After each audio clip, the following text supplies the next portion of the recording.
Hello, beautiful humans. Hanging with my little munchkin right here.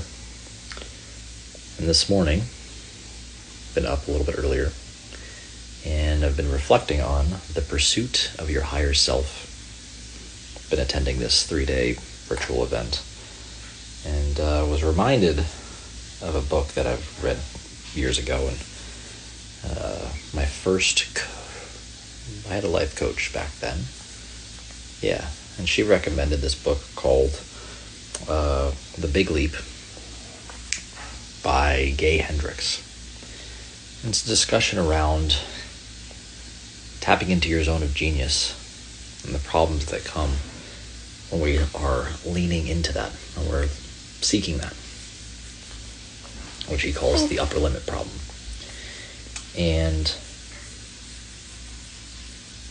I started to reflect on all the signs and symptoms. I had completely forgotten that in the book it talked about what were the problems when you start to reach that, going from that zone of excellence to the zone of genius, or really going from any one of those evolutions as you step into the next phase of yourself. And all of a sudden I'm going, oh, there's all those burnout problems. But where did all of this start today? A lot of it was just I was scrolling through Instagram. I saw this little thing from Denzel Washington, and he goes, you're born with this, God gives you this gift, and it's up to you to nurture it, protect it, cultivate it, and then share it with the world.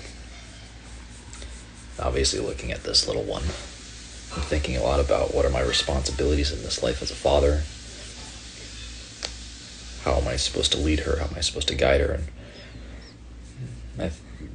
I've been thinking a lot about how did I get here, and the roles I've served in my life, and the gratitude I've had for the people that have helped me get to this place. Because inevitably, I feel like I've been coaching people at each stage of their life, of their journey. I've coached kids, I've coached teenagers, I've coached college level, I've coached everything to divorcees, I've coached grandparents, I've coached all these different phases in life, and I think about all these different evolutions. And of course, we were in many of those places, especially early in my career, was a lot about just fitness. But as many people know, that fitness is the gateway drug to personal development. And what is personal development? Personal development is the pursuit of the highest self. And I look at her right now. I told my wife that I'm committing to brainwashing my daughter into fully believing in herself and fully committing to becoming the best version of herself. And that's all that she needs to be to me. Just be herself in her life, and that's going to be enough. That's all that she ever needs to be for me.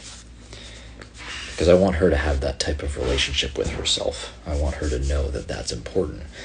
And a lot of people, I think, when they hear you're enough, they think you're settling and you're going to stop striving. And I fully disagree. When you know that you're enough on the inside, when you're whole on the inside, you can operate in your world from a place of abundance and stability and creativity, and what you create is pure. And that's what we need to protect. We need to protect that inner spark, that inner joy, that little piece that makes you you. So as I was thinking about all of this yesterday, amidst listening to the presentations and whatnot, and all that,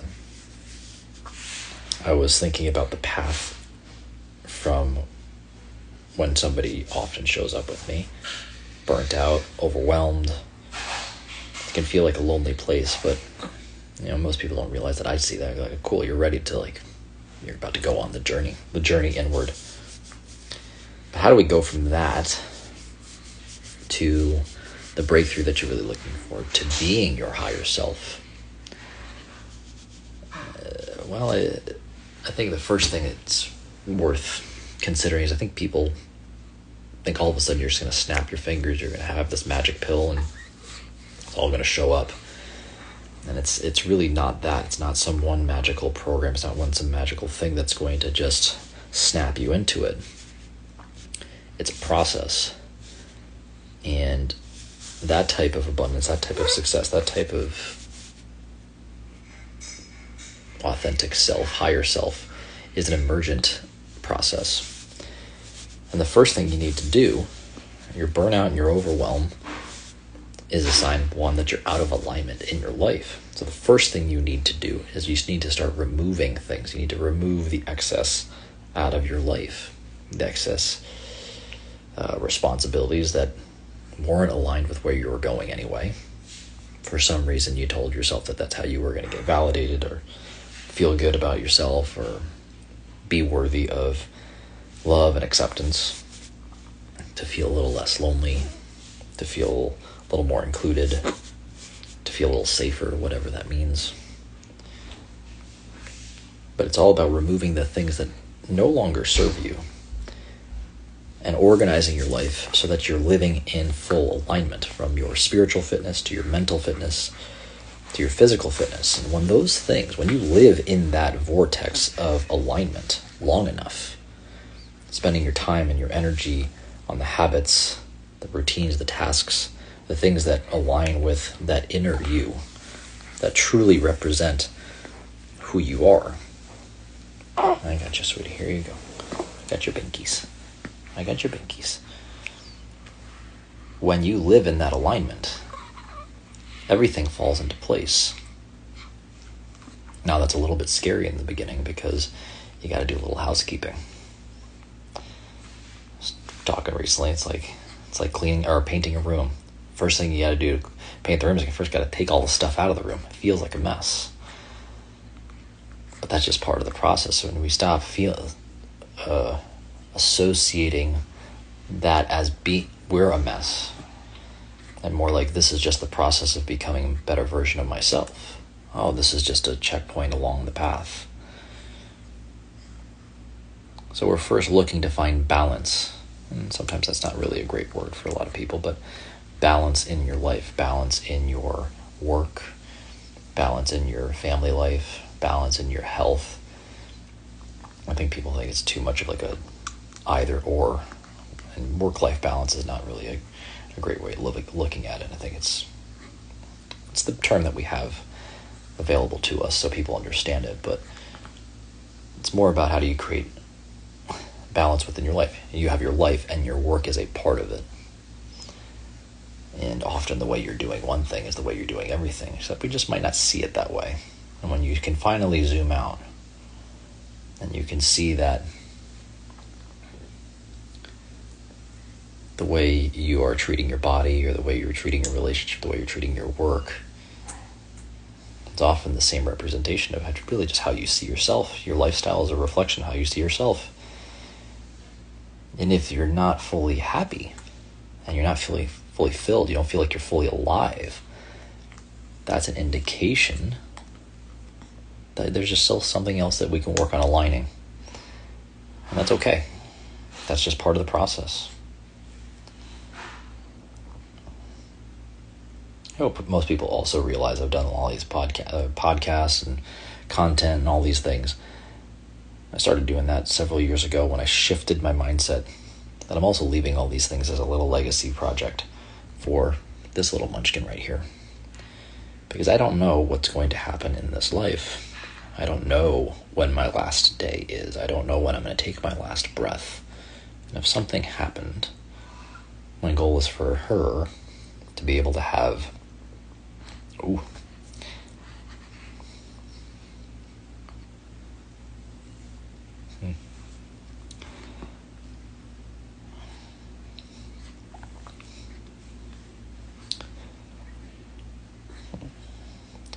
my goal would be for her to have just some words of encouragement.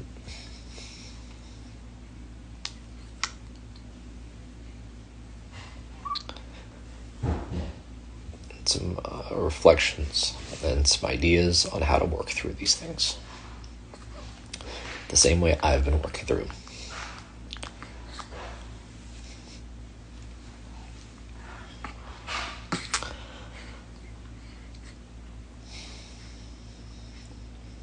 Anyway,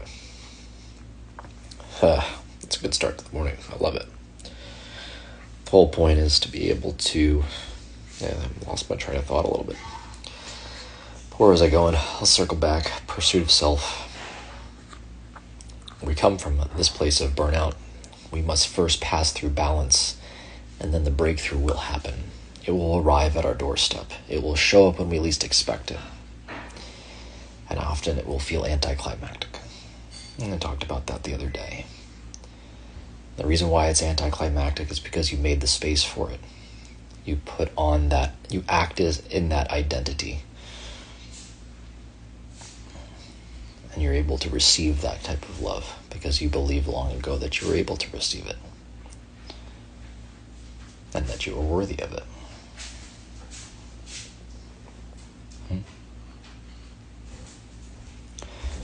Anyway.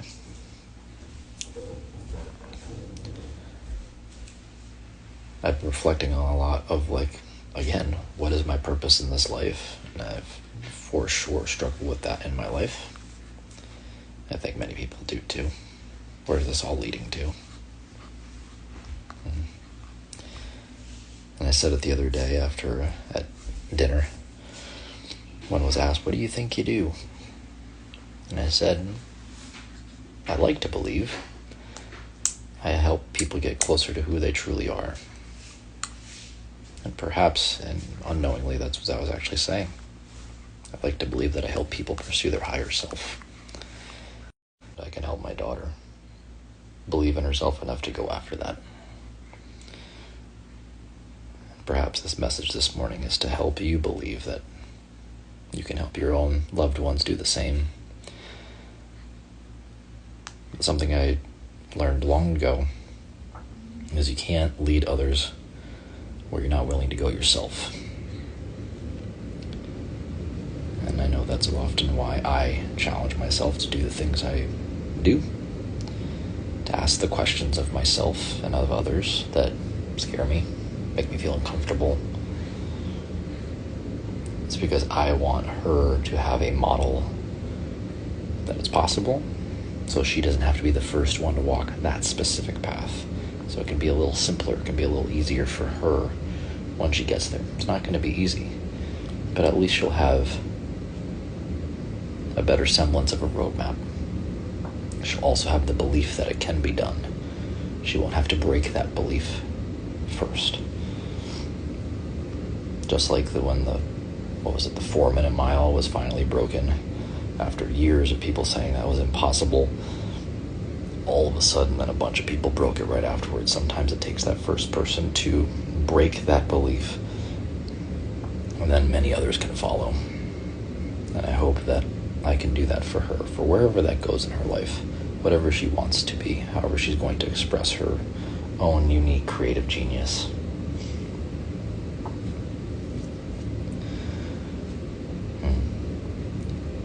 So I'll close my thoughts today with actionable steps as always. My actionable step today is to perhaps look at if you're feeling those signs of burnout, the overwhelm, the physical pains, maybe relational stress, frustration, the burnout in work.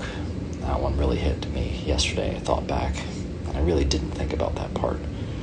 Back when Naked Sunday stuff happened, I was burnt out from work, but the other thing underneath that I didn't realize was I knew that I felt called for something more. I haven't acknowledged that one yet. That was the other thing. I knew that there was something more for me, and I couldn't tolerate where I was anymore. If you're feeling those things, it's not a bad thing. It's just that part of the journey. And that's cool. And perhaps instead of resenting it, being angry at it, being frustrated with it, embrace it for what it is, and maybe take an opportunity today to be grateful, to reflect on how you got here, and realize that those are all lessons that you needed to hone your craft, hone your skill set to go to the next level. And that's just the beginning of this journey. And it's a beautiful journey. Just like her journey has just started. I know that she's got a beautiful path ahead. yeah, there's going to be some challenges, but she's going to meet a lot of amazing people. She has the capacity to inspire. She has the capacity to lead. She has the capacity to be whatever she needs to be. And that's the beginning of the journey, and what a gift it is that she has this thing called life, that she gets to go experience that. So that's all I got for today. It's mostly a bunch of gratitude, an opportunity to sit with my daughter and maybe her hear my voice, and maybe one day come back to this video and maybe remember that her dad loved her. Gets to look at her cute little faces as she's doing this. Those are all my thoughts for right now. Thanks for sharing your time, your energy with me today. And until next time, I remind you to love everybody.